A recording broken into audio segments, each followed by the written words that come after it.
in, everyone.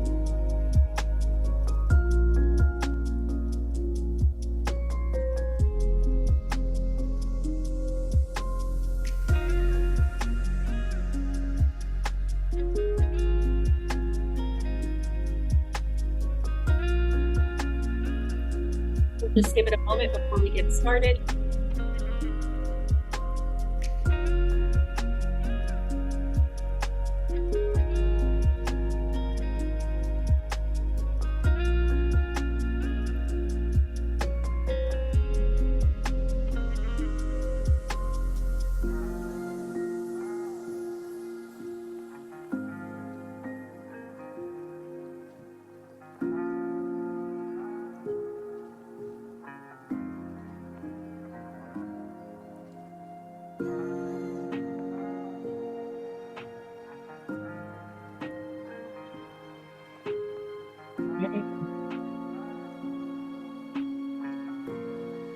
We'll go ahead and get started. We know a few more people may continue to join us, but we are going to go ahead and kick off. So welcome everyone, and thank you so much for joining us today for this important and timely conversation. I'm Britna Bennett, and my pronouns are she, her, and I'm the Director of Marketing and Coaching Programs at the C-Suite. And I'm so excited to be your host for this discussion. We know that DEI work is more crucial now than ever. At the same time, it can be also incredibly challenging, especially when progress seems to have stalled. That's why we wanted to host this conversation to share our perspectives, what we're hearing and seeing in the landscape and among our clients, and hopefully leave you all with some fresh strategies, actionable insights, and renewed energy to revitalize your DEI initiatives. Before we jump in, I'd like to introduce our amazing speaker, Cindy Joseph. Cindy is the founder and CEO of the C-Suite, a talent management consultancy focused on DEI and leadership development. Cindy, I'd love for you to just take a moment to tell us a little bit more about yourself. Thank you, Britna. Well, as you mentioned, I'm the founder and CEO of the C-Suite. I use she, her pronouns. My background is in talent management. I spent the better part of 2 decades leading recruiting, performance management, development, and diversity initiatives at Fortune 500 companies. And I now bring that expertise to our clients at the C-Suite. Happy to be here with you and to be in conversation with all of you attending today. Thank you, Cindy.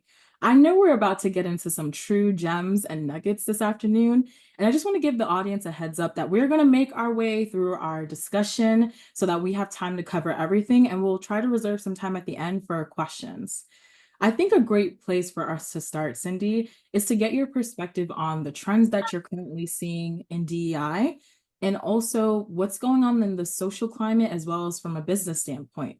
What are some of the emerging patterns, the challenges, and areas for progress when it comes to diversity, equity, inclusion over the past few years? Well, from my vantage point, it's been a bit all over the place. I'll start with the progress that we've made. We've had clients that we've worked with for years who have stayed the course amidst some of the social challenges that we're seeing and the urgency that's been dialed back. That has been encouraging, that there are organizations still pushing toward their equity goals, and we continue to be pulled into some really genuine strategizing around DEI and keeping the progress and momentum going. I think we've seen some positive shifts whereby organizations that continue the work are working toward their commitment. They're considering how this work is done with more structure and rigor. And I always say there's nothing important that we do in business that doesn't include a strategy, a budget, KPI, resources. And there's a real discussion about how we develop DEI practices that are more sustainable in that same way. There's also been increasingly deeper discussions around psychological safety, emotional intelligence, leadership development, intersectionality, all of which help us to do the work in a more impactful way and in a way that gets below the surface. That said, I think we have also seen a shift in commitments and what I would describe as a hesitancy to engage in a lot of cases. I think there was a lot of earnest interest in advancing DEI a few years ago, and there were commitments that were made under social pressure. And so what we're seeing is how folks are engaging with the topic today has certainly changed. Anyone who's been paying attention to this space likely has observed the backlash, misconceptions about DEI. We also are dealing with economic uncertainties and political pressures. This is an election year here in the US. Those of us who have seen a lot of the impact of that have seen a scale back in DEI efforts. We also have the Supreme Court ruling around affirmative action in higher education admissions last year. We've seen recent challenges to funds and programs that specifically support Black women in business. Some of these, I would say, are very concrete challenges for organizations and teams to navigate. Others are just noise, what I would consider to be noise. But overall, I think they're making it harder for some organizations to maintain focus and momentum. Thank you, Cindy. There's a lot of complexities there, and I think you just named a lot that I would love for us to take a moment to unpack some things a bit further. There seems to be so many misconceptions when it comes to DEI, and you alluded to including the notion that aims towards excluding certain groups. Can you elaborate a little bit more on the core objectives of DEI and how these initiatives actually seek to benefit all employees? Yeah.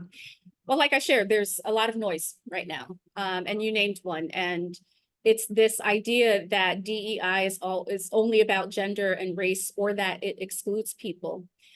Done with intention and care, I think this work is about every one of us. It's the mix of identities, the mix of histories, lived experiences in any given place that creates diversity. So no one identity characteristic is by itself diverse. When we lead conversations with our clients, we're very intentional about discussing the many ways that we all show up to work, all of those identities, all of these experiences that we're navigating. And the goal is to really help people understand how each person can receive respect and consideration as any other person would in the workplace. We're also talking about the ways in which creating spaces that support the most excluded, underserved, the most marginalized often create spaces and practices that support nearly everyone. And there's so many examples of this. So that's one myth. A second one that I've heard in the past, but in the past year, I've heard a lot, is this notion that DEI somehow lowers the bar, or that people haven't earned their position because of it. And that could not be further from the truth. There are some communities who might argue that they still feel that they have to do more or perform better than others to get the same outcomes. For me personally, I've never and will never advocate that performance is sacrificed to achieve DEI. The goal is really around carefully setting expectations, defining values, defining outcomes, and then measuring everyone against those outcomes. Another misconception I hear is that it creates division.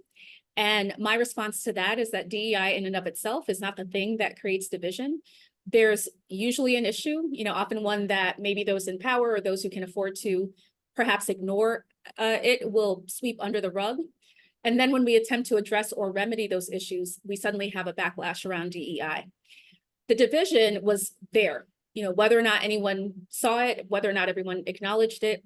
And the work is really meant to help us resolve and prevent those issues from continuing to happen. So again, when done thoughtfully and intentionally, the goal isn't around shaming and blaming or anything of that nature, but really finding ways to promote fairness and belonging. So for me, the key to addressing a lot of these misconceptions is emphasizing that DEI is about enhancing fairness and belonging for everyone. It's not about lowering standards or creating division, but rather about recognizing the value that having diverse skill sets, a diverse set of identities, diverse perspectives, experiences, all of those things, how that can help everyone have an equal opportunity to succeed. And if that's not enough to anchor folks to, I'd turn to your people and ask your teams, what do they want from their workplace and for each other? We have all of these studies, and certainly if you are doing your own engagement studies, you might be seeing some of the same things. All of these studies tell us that the majority of workers and job seekers agree that a diverse workforce is essential. Many say that diversity is a consideration when they're seeking a job. They want to hear leaders speak up on diversity issues, and they view their company investing in DEI as a positive thing. So these are just some things that workers feel are important, even as organizations are trying to navigate what they may believe to be a dicey issue.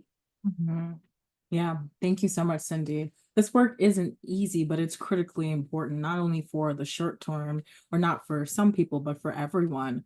And I appreciate you bringing in the stats here and a lot of the studies that we've been seeing this data come through. Um, I think for folks tuning in, they probably are also encountering a lot of these misconceptions and a lot of the myths that you've just debunked.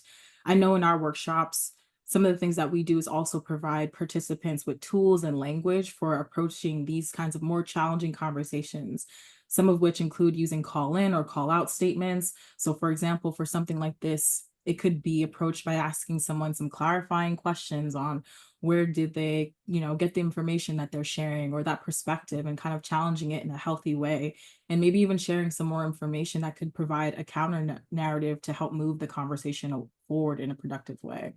Yeah, agreed. Mhm. So let me ask you something else that we've also heard a lot. Amidst economic uncertainties and political pressures, many companies are scaling back their DEI efforts. And additionally, many DEI professionals report experiencing diversity fatigue. Now, this is a twofold question, so I will want us to start with what are the key factors contributing to this fatigue, and how can organizations better support their DEI teams to prevent burnout? Yeah. So I'll start by saying that the burnout is real. And if I'm honest, there are days when I feel it, so I can imagine what it's like on the inside of a large corporation. I think we went hard in 2020 and 2021, and that time was just coming. I think there was a lot of build up to and following George Floyd's murder. Suddenly, everybody was assessing their practices. Everyone was doing training. Add to that the pandemic that was never ending, a wild job market. We can name that we've all carried a lot individually and collectively these last few years. For folks who've been doing this work, there have been high expectations with limited resources or support. Many DEI leaders shared stories of being expected to make significant impact, but having no team, no budget to speak of. There's also the huge amount of invisible and emotional labor that's involved with this work. Even for myself as a consultant, I'm there to help teams strategically solve problems. And I've had to hold space for our clients who could become quite emotional during these times. We've had you're a facilitator alongside me a lot of the time, Britna. You know that we've had a lot of people sometimes cry or express emotions in other ways in sessions with us. All while, I'm a Black woman. I've got my own experiences and feelings about the social environment that I'm navigating. So a lot of this can really weigh on people. Add to that the constant pushback, the starting and stopping of the work, and all of those things can contribute to that fatigue. In terms of how do we prevent it, how do we get around some of this? When I've been able to hold space for other people who are struggling in this way, I first try to validate their experiences and affirm them for their contributions. I don't do the best job of this myself, I will admit, but I do remind other people that self-care isn't selfish. And it's hard to show up for others when you're not showing up for yourself. You really just don't have the same energy to give. So anyone doing this work needs to prioritize their well-being, set healthy boundaries, and seek support systems to avoid burnout. It's a little bit easier for us as independent consultants. We can turn down work that's not in alignment with our values. But if you're within a larger organization, you might consider what boundaries are reasonable in terms of who you allow in your space, who takes up your time. It's certainly not easy to avoid everyone, but you may reduce the time spent in certain circles to the extent possible. You can exit or redirect certain conversations. You can decline to engage in harmful exchanges and things of that nature. On the other end, organizations also need to recognize the unique challenges of this work and provide resources, training, and realistic expectations to support their DEI leaders. It's also important to consider if you're engaging in performative DEI or not, or whether or not you have a culture of accountability. A big part of the fatigue is being asked to address something and then not being backed up when it's time to make hard decisions, or when folks see a lot of talk but not a lot of action. So ultimately, I think the key to addressing this fatigue requires a commitment to both individual and organizational well-being. Thank you so much, Cindy. What does it really look like to walk the walk, to take action after the things that were originally set out as goals?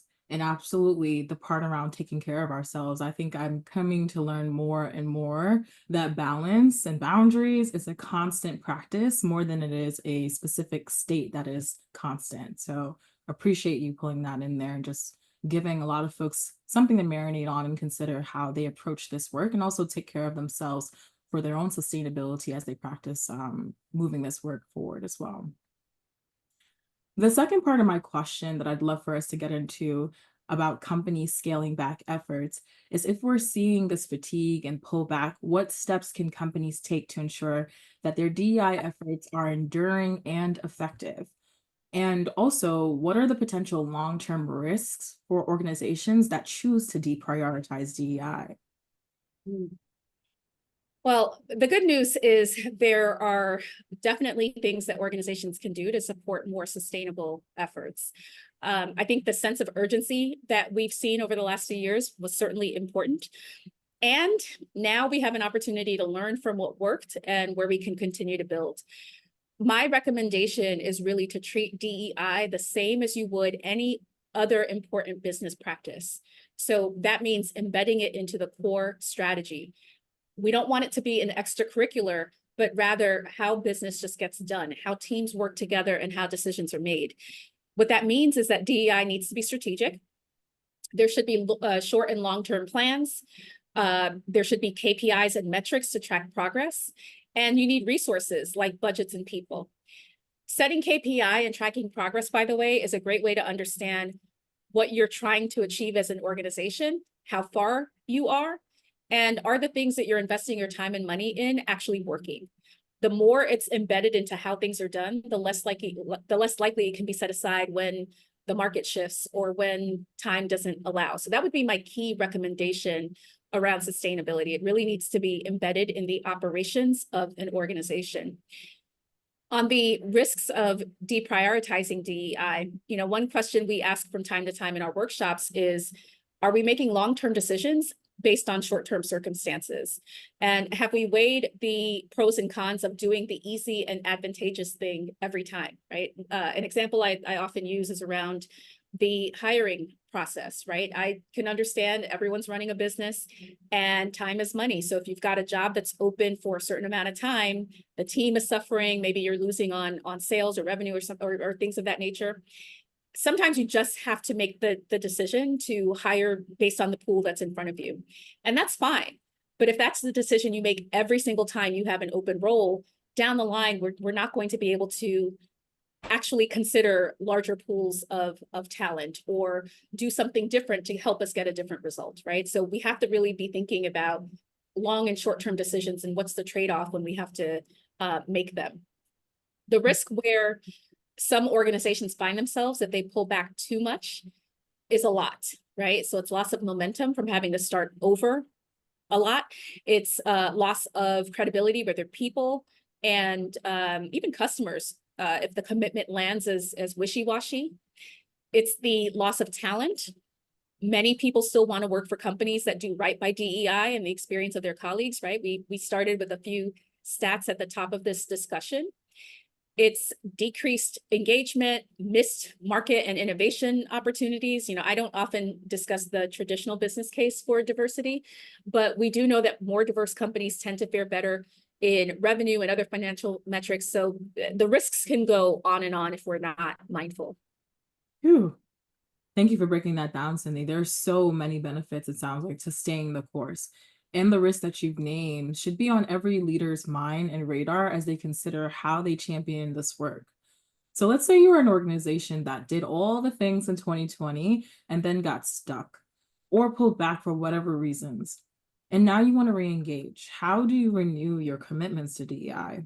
Yeah. Great question. And I think there are some organizations that are wondering how do they come back after a period of a pause. I first want to name, we can give ourselves a bit of grace for where we've been as long as we can be thoughtful in how we move forward. It's really not that uncommon for organizations to experience a pause or even a step back in their DEI journey. So I think that's important to name.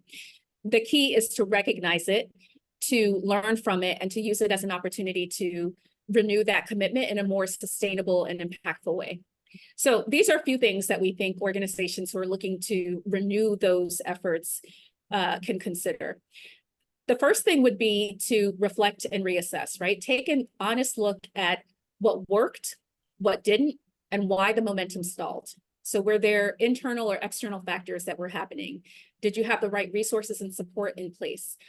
A real honest assessment is going to help you identify areas for improvement and also inform your next steps. I wouldn't skip this part of the work.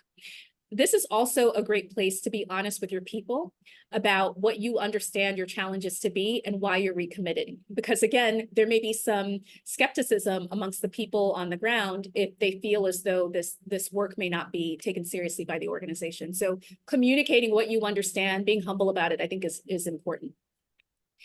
I would then recommend reestablishing a foundation. So clearly articulate how DEI aligns with your organization's mission, your organization's work, your values, and help create a sense of purpose and ownership around the initiatives. Help connect the dots for people. You want to build a sustainable infrastructure. We've been talking about this, right? So that means investing in the resources, training, and support needed for long-term DEI success. So this might include dedicated staff, budget allocation, ongoing learning programs, partnerships with external experts. But think about where you are, what your goals are. You may start small. It doesn't mean that you invest in all the things all at once, but what does a successful infrastructure look like for you? And if you're not sure, think about the other key things that you do in business, marketing, accounting, all of these things have these infrastructures built in. How do you bring some of that into your DEI work? You then set clear goals and metrics. So define measurable goals that are aligned with your organization's overall strategy. You want to track progress and communicate those results so we can maintain accountability and momentum.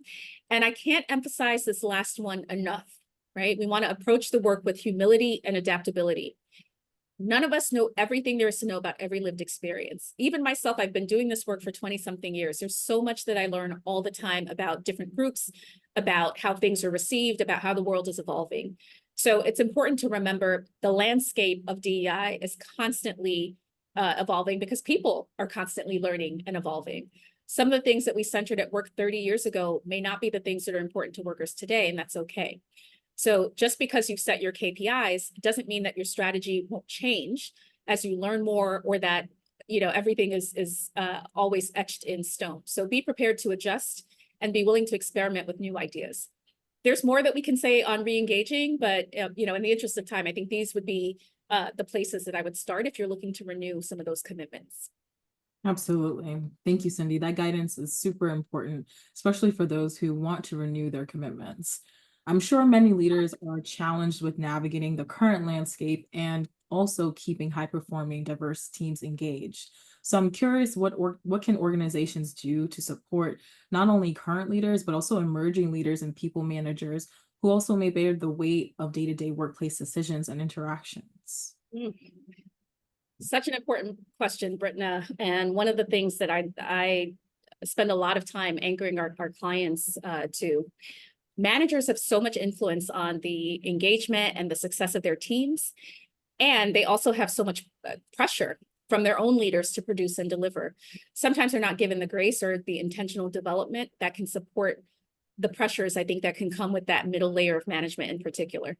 So a few things that can be considered.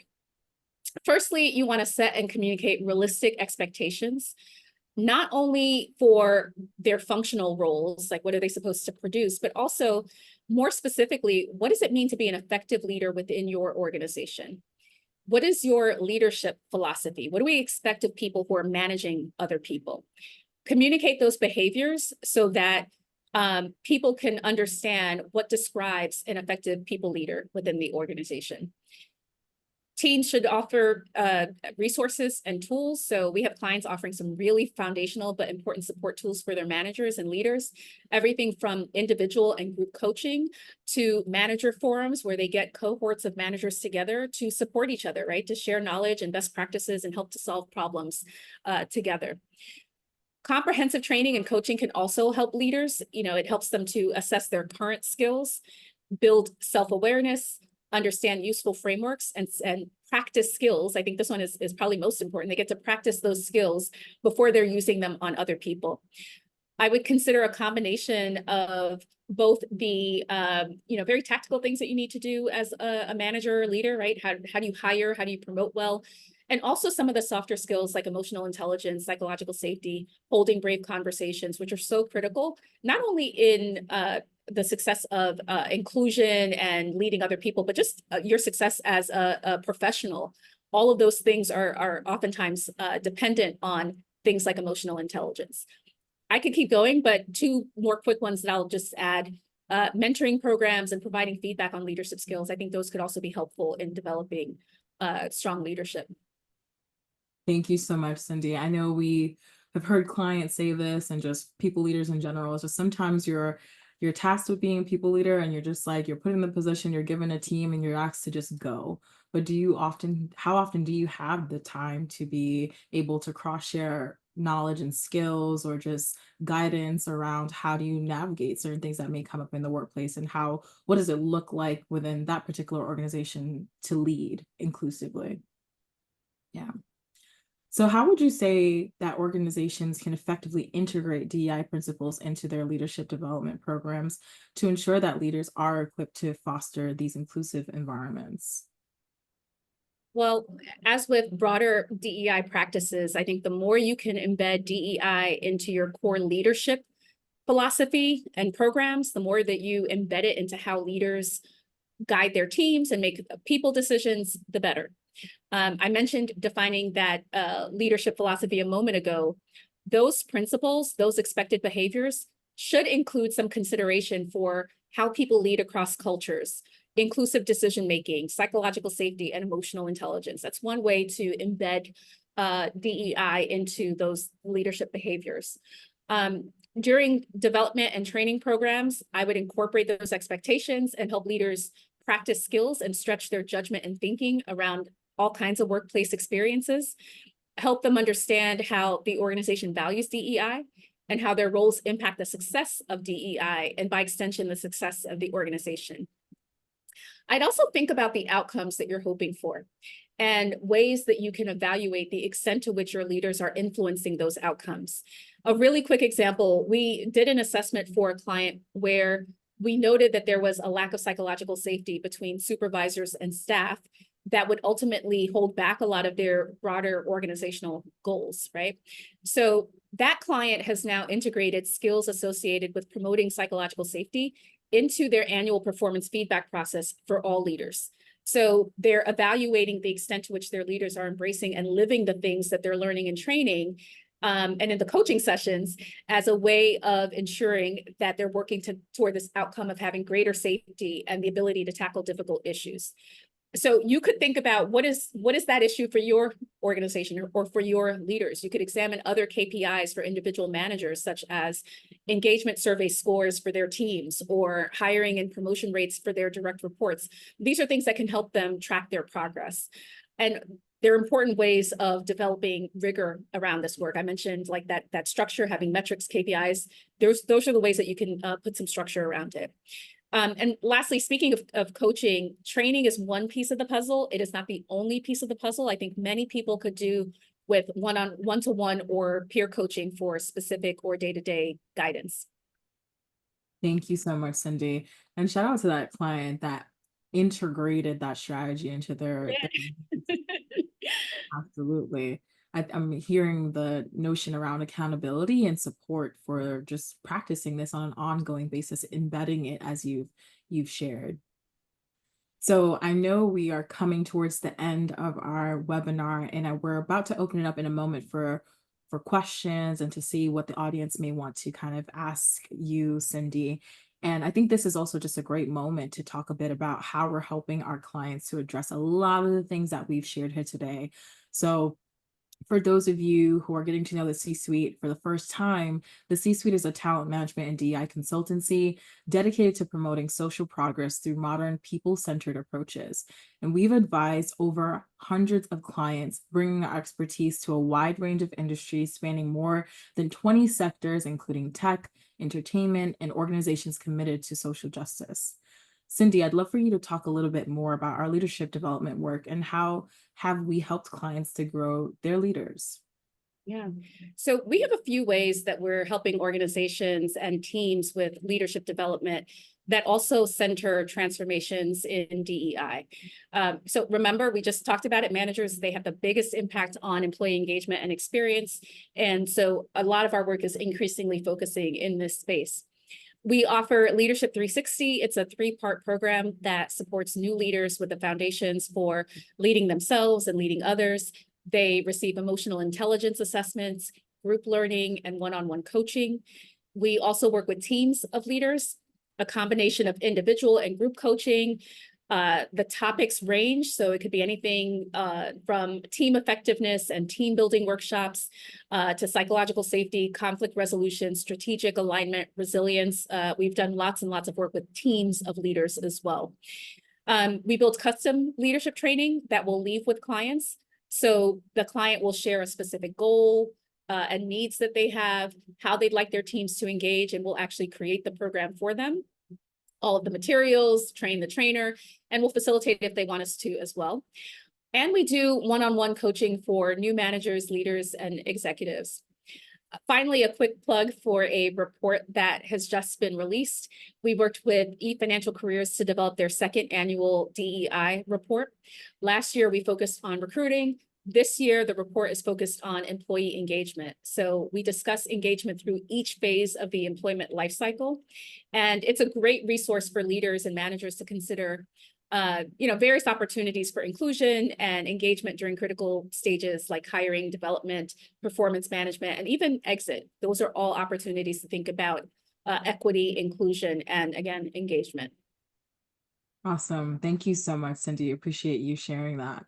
I think it is our time for a few questions. We have a little bit of time to take a couple. So I'm going to see what we've got here. Okay, so one question for you, Cindy, is how can companies move beyond performative actions around DEI? What do you think about that? This is a good one because performative DEI can be more harmful than helpful. There's the appearance that something may be happening when in fact the status quo continues.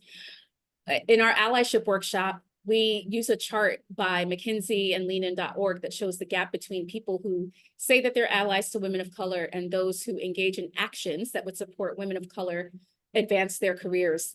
And what we learn is that that gap is pretty wide, right? So if organizations want to push past performative work, they have to be willing to take actions that actually produce different outcomes. A statement of commitment, doing one training, hiring one person in DEI doesn't really produce on its own, produce different outcomes.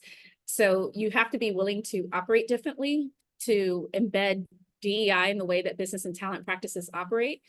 You may have to change how you hire or redesign your promotions process, but the action is really the point there to avoid being performative. I would also think about how to do this work authentically. And that often means that we do need to name and recognize who has power, who doesn't, where privileges lie, and be willing to create or share opportunities for more people to participate in that power. So that often means using whatever influence you have, whatever resources you have to take action and make some change for other people. Thank you, Cindy. I think we've got one more here that I'd love to ask and throw your way. So what are some tools or frameworks that we can use to measure the effectiveness of our DEI initiatives? I know you mentioned KPIs being super important earlier a couple times as well. Yeah, I would say in general, it depends on what your specific goals are. But you could have a few that you can consider. So some that come to the top of my mind, metrics dashboards, I think can be good to visualize and track progress over time. So think about the specific goals that you have, whether it's representation, promotion rates, hiring rates, exits, engagement. There are lots of things that we can track around this work to help us understand if we're moving forward, if we're progressing. Consider how often you want to gather that data and pull it into one place where you can see the trends. And the important piece is not only understanding how you're doing, but then how are you going to use this information to adjust the strategy as needed. So that's really the importance of, having that data and maybe putting together a bit of a dashboard. Engagement surveys, I think, can be a great way to gather feedback on employees' experiences and their sentiments around inclusion and how that's trending or changing over time. And DEI assessments, I often recommend, especially if an organization doesn't quite know where to start or hasn't really tapped into the sentiments within the organization, I would pull back and maybe start there, because that can really help you understand where your organization's level of DEI maturity is and identify some very specific areas for improvement. So those are just a few, I think he's asked for tools or frameworks, but those are a few things that come to my mind.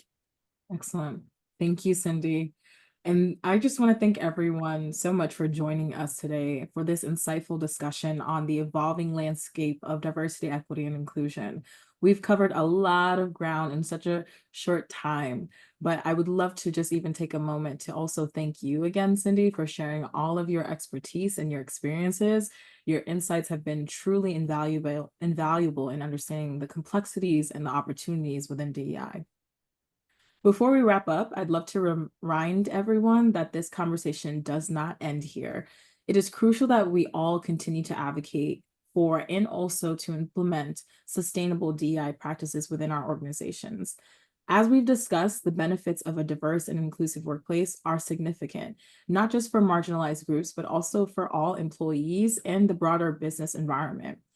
To our audience, we thank you so much for your participation, for your questions that you've shared, and we hope you leave here today with a deeper understanding of DEI and also feel inspired to take actionable steps in your own roles and organizations. Please keep an eye out for our follow-up email containing resources from today's session, including a recording of this webinar.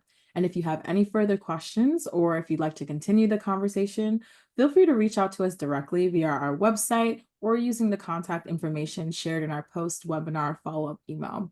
Remember, together we can make a meaningful impact and create workplaces where everyone can thrive.